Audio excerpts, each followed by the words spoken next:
మీరు ఖమ్మం వరంగల్ ప్రాంతానికి పోతే మీకు పత్తి పండుతుంది, మిర్చి పండుతుంది. నల్గొండకు వస్తే వడ్లతో పాటు కొన్ని కందులు పండుతాయి. ఆ నుంచి మా మహబూబ్నగర్కి వస్తే పచ్చజొన్నలు, సజ్జలు, కందులు పండుతాయి. మా దగ్గర దోసకాయలు పండుతాయి. రంగారెడ్డి జిల్లాకు వస్తే, వికారాబాద్ రంగారెడ్డి జిల్లాకు వస్తే ఇవాళ భారతదేశానికి మంచి కందిపప్పు ఆ ప్రాంతంలో పండిస్తున్నాం. ఈరోజు రంగారెడ్డి జిల్లాలో ద్రాక్ష తోటలు కానీ, కూరగాయలు కానీ, పాలకూర కానీ, మెంతం కూర కానీ, ఈరోజు కొత్తిమీర కట్టలు కానీ, ఒకప్పుడు ద్రాక్ష తోటలు కానీ రంగారెడ్డి జిల్లా చుట్టూతో ఉండేది. పాడి పరిశ్రమ ఉండేది. ఆర్టీసీలో బస్ ఎక్కితే వనస్థలపురం హయత్ నగర్ నుంచి పాల క్యాన్లతోని, కూరగాయల తట్టలతోటి పండ్లు, ఫలాలు, కూరగాయలు తీసుకొని మా రైతులు ఆర్టీసీ బస్సులో హైదరాబాద్కు అమ్మనికి వచ్చేది. కాలం మారింది, రియల్ ఎస్టేట్ పెరిగింది, పంట తోటలు అన్నీ కూడా లేఅవుట్లు అయిపోయినాయి, ప్లాట్లు అయిపోయినాయి. ఇవాళ ఎక్కడ చూసినా పాలు ఎక్కడి నుంచో కొనుక్కుంటున్నాం, కూరగాయలు విదేశాల నుంచి తెచ్చుకుంటున్నాం, కోడిగుడ్లు పక్క రాష్ట్రం నుంచి తెచ్చుకుంటున్నాం, తమిళనాడు నుంచి. మరి చికెన్ కావాలంటే ఒక దగ్గర పోతున్నాం, పాలు కావాలంటే చిత్తూరు పోతున్నాం, కూరగాయలు కావాలంటే ఇంకో రాష్ట్రం పోతున్నాం. ఇట్లా ఏది చూసినా ఇవాళ ఇతర ప్రాంతాల నుంచో, ఇతర జిల్లాల నుంచో, ఇతర రాష్ట్రాల నుంచో, ఇతర దేశాల నుంచో దిగుమతి చేసుకునే పరిస్థితి వచ్చింది. దీనికి కారణం ఏందో మా రైతన్నలను ఆలోచన చేయమంటున్నా. మా తుమ్మల నాగేశ్వరరావు గారికి నేను సూచన చేస్తున్నా, రైతుల చైతన్యం తీసుకురావాలి. రైతులు పండించే వడ్లు ఒక్కటే మన సమస్యకు పరిష్కారం కాదు. ఇవాళ వరి పండిస్తే వ్యవసాయ రైతుకు కష్టం తక్కువ ఉందని వరి పండిస్తుండ్రు, వరి కొంటున్నాం. కానీ భారతదేశంలో ఈరోజు ఈ దేశానికే కాదు, ప్రపంచంలో అన్ని దేశాలకు మన దగ్గర పండించిన వడ్లు, బియ్యం సరఫరా చేసినా ఇంకా మిగిలిపోయే పరిస్థితి ఉంది. మన కేంద్ర మంత్రిని కలిసినప్పుడు మేము ఈసారి 50 లక్షల మెట్రిక్ టన్నుల కంటే మేము ఎక్కువ ప్యాడీ కొనము, మీరు ఆపండి అన్నారు. ఇప్పటికే ఈ సంవత్సరం 71 లక్షల మెట్రిక్ టన్నుల వడ్లు మనం కొన్నాం. మరి కొన్న వడ్లు ఏం చేయాలో మీరు ఆలోచన చేయండి. ఇవాళ గిట్టుబాటు ధరతో పాటు బోనస్ ఇచ్చి కొన్న తర్వాత, ఈరోజు పేదలకు సన్న బియ్యం ఇచ్చిన తర్వాత ఇంకా లక్షల మెట్రిక్ టన్నుల వడ్లు, బియ్యం మన దగ్గర మిగిలిపోతున్నాయి. ఈరోజు విదేశాలకు ఎగుమతి చేద్దామంటే సరైన గిట్టుబాటు ధర లేదు, లాభసాటిగా లేదు, సమస్యలు వస్తున్నాయి. మరి అందుకే ఇవాళ పంట మార్పిడికి మనం పూనుకోవాలి. ప్రభుత్వం రైతులను ప్రోత్సహించాలి, మిల్లెట్స్ పండించాలి, కూరగాయలు పండించాలి, పండ్లు పండించాలి. ఈరోజు పాలకూర లాంటి ఆకుకూరలన్నిటిని కూడా మనం పండించాలి. ఈరోజు రైతులకు పాలు కావాలి అంటే పేద పట్టణంలో ఉండే వాళ్లకు ఈరోజు పాలు పండ్లు కొనాలంటే ఎక్కడికో పోవాల్సి వస్తుంది. వీటన్నిటినీ ఈరోజు మన పంట మార్పిడి ద్వారా రైతులకు అన్ని అవకాశాలు కల్పించాలి. రైతులను ప్రోత్సహించడానికి ప్రణాళికలు సిద్ధం చేయాలి. తుమ్మల నాగేశ్వరరావు గారు వ్యవసాయ శాఖ మంత్రే కాదు, ఆయననే పెద్ద రైతు. రైతుకున్న సమస్య తుమ్మల నాగేశ్వరరావు గారికి సంపూర్ణమైన అవగాహన ఉంది. ఏదైనా యూనివర్సిటీ పరీక్ష పెడితే ఆయనకు డాక్టరేట్ వస్తుంది వ్యవసాయం మీద. వ్యవసాయంలో ఆయన ప్రజాప్రతినిధిగా ఉంటే ప్రజలల్లో ఉంటాడు, ప్రజాప్రతినిధిగా లేకపోతే వ్యవసాయ పొలాలల్లో లొంగి కట్టుకొని వ్యవసాయ పనుల మీద ఉంటాడు. ఇవాళ అలాంటి వాడు మనకు వ్యవసాయ శాఖ మంత్రిగా ఉండడం మన అందరి అదృష్టం.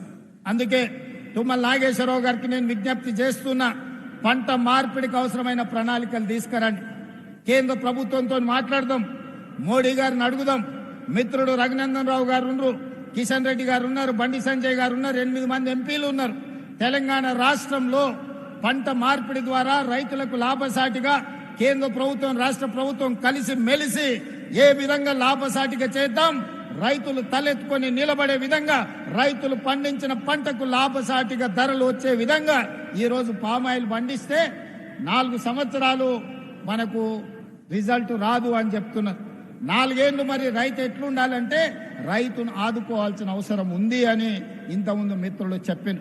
అందుకే కేంద్ర ప్రభుత్వంతో పాటు కేంద్ర ప్రభుత్వం రూపాయి ఇస్తే తెలంగాణ నుంచి కూడా ఇంకో రూపాయి తోడేసి ఆ 2 రూపాయలు రైతుకి 4 ఏళ్లు బతకడానికి, జీవనం సాగించడానికి సహకారం అందిస్తాం. పామాయిల్ ఫ్యాక్టరీలు కడదాం. ఈ వేదిక మీద నుంచి తుమ్మల నాగేశ్వరరావు గారికి నేను విజ్ఞప్తి చేస్తున్నా, మా కొడంగల్ అత్యంత వెనుకబడిన ప్రాంతం, అమాయకులు, మంచోళ్ళు, అడగడం కూడా రానోళ్ళు. అందుకే ఇవాళ నేను బాధ్యత ఎక్కువ తీసుకోవాల్సి వచ్చింది. చాలా రోజుల నుంచి ఉపాసం అన్నారు, ఒంటి పూట తిని బతికాను. ఇప్పుడన్నా నేను ఉన్నప్పుడన్నా 2 పూటల భోజనం పెట్టి పొద్దుటి పూట కొంచెం టిఫిన్ పెడితే మా రైతులు, మా ప్రాంత ప్రజలు కొంత బాగుపడతారు. అందుకే తుమ్మల నాగేశ్వరరావు గారికి వేదిక మీద నుంచి విజ్ఞప్తి చేస్తున్నా, సిద్దిపేటలో కట్టిన ఈ ఫ్యాక్టరీ కొడంగల్ నియోజకవర్గంలో కూడా ఇట్లాంటిది ఒక ఫ్యాక్టరీ కట్టండి, మా రైతులకు ఉపయోగపడుతుంది. దయచేసి తుమ్మల గారు, అదేవిధంగా మిత్రులు దామోదర్ రాజనరసింహ గారు, మహబూబ్ నగర్ జిల్లా ఇన్ఛార్జ్ మంత్రివర్యులు వారు దామోదర్ రాజనరసింహ గారు ఒక్కసారి సమీక్ష చేసి ఇంత మంచి ఫ్యాక్టరీని నా నియోజకవర్గంలో కట్టడానికి దామోదర్ రాజనరసింహ గారిని, తుమ్మల నాగేశ్వరరావు గారిని విజ్ఞప్తి చేస్తున్నా. ఇది మంచి లాభసాటి వ్యవసాయం. ఇలాంటివి వస్తే, ఇలాంటి పరిశ్రమలు వస్తే మన పిల్లలు చదువుకోవడానికి, మన కుటుంబం బాగుపడడానికి, మనం ఒక మంచి ఇల్లు కట్టుకోవడానికి, మనం మంచి కారు కొనుక్కోవడానికి ఎవరి దగ్గరను పోయి చేయి ఆపాల్సిన అవసరం లేదు. ఇవాళ పెద్దలు సుదర్శన్ రెడ్డి గారు ఉన్నారు. మనందరికీ తెలుసు, మనం అంకాపూర్ చికెన్ అని తింటుంటాం అప్పుడప్పుడు. అంకాపూర్ అమెరికాలో లేదు, నిజామాబాద్లో ఉంది అంకాపూర్ అనే ఊరు. ఆ కాలంలో మారుతి కార్లు వచ్చినప్పుడు ఊరంతా వ్యవసాయం చేసుకునే రైతులందరూ పోయి మారుతి కార్లు కొనుక్కొని వచ్చారు. వ్యవసాయము లాభసాటిగా అంకాపూర్ వాళ్ళు అంటే మా మహేష్ గౌడ్ గారు అంటుంటారు, మీరు వ్యవసాయం నేర్చుకోవాలంటే మా అంకాపూర్ వచ్చి చూడండి అని. సంతోషమే, చూస్తాం. కానీ తెలంగాణలో 12,702 గ్రామ పంచాయతీలు ఉన్నాయి. ప్రతి గ్రామ పంచాయతీ ఒక అంకాపూర్ కావాలి.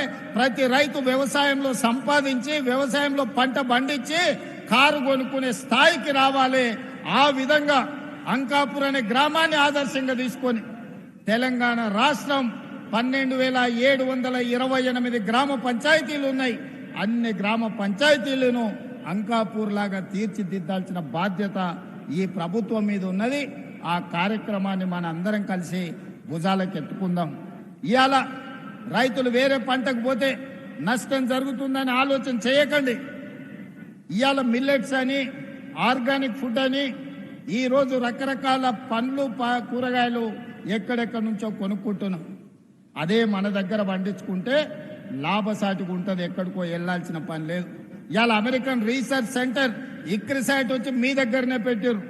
ఎందుకు ఇక్రిసైట్ ఇక్కడ పెట్టారు? వ్యవసాయ పరిశోధన కేంద్రాన్ని అమెరికా ప్రభుత్వం హైదరాబాద్లో మెదక్ జిల్లాలో పెట్టిందంటే ఇక్కడ సారవంతమైన భూములు ఉన్నాయి. ఈ సారవంతమైన భూములు ఒక్కొక్క జిల్లా ఒక్కొక్క పంటకు ప్రతిదీ, ఒక్కొక్క జిల్లాలో, ఒక జిల్లాలో చెరుకు పండితే, ఒక జిల్లాలో పత్తి పండితే, ఒక జిల్లాలో మిర్చి పండితే, ఒక జిల్లాలో పసుపు పండితే, ఓ జిల్లాలో కందులు పండితే, ఓ జిల్లాలో ఎర్రజొన్నలు పండితే, ఓ జిల్లాలో ద్రాక్ష తోటలు పండుతాయి, ఓ జిల్లాలో టమాటాలు పండితే, ఇంకొక జిల్లాలో వంకాయలు పండుతాయి, దోసకాయలు పండుతాయి, బెండకాయలు పండుతాయి. తెలంగాణ సారవంతమైన భూమి. ఈ సారవంతమైన భూమికి పనిచేసే కష్టపడే రైతు అవసరం ఉంది. ఇవాళ ఫ్యాక్టరీలు, పెద్ద పెద్ద ఉద్యోగాలు, ఐటీ కొలువుల కంటే కూడా 2 ఎకరాల వ్యవసాయంలో అంతకంటే ఎక్కువ సంపాదించడానికి అవకాశం ఉన్నది. అందుకే ప్రభుత్వాలు కూడా వినూత్నంగా ఆలోచన చేయాలి. ప్రభుత్వాలు సాంకేతిక నైపుణ్యాన్ని రైతులకు అందుబాటులోకి తీసుకురావాలి. రైతులకు అవగాహన కల్పించాలి. రైతులకు ఇత్తనాలు ఇవ్వాలి.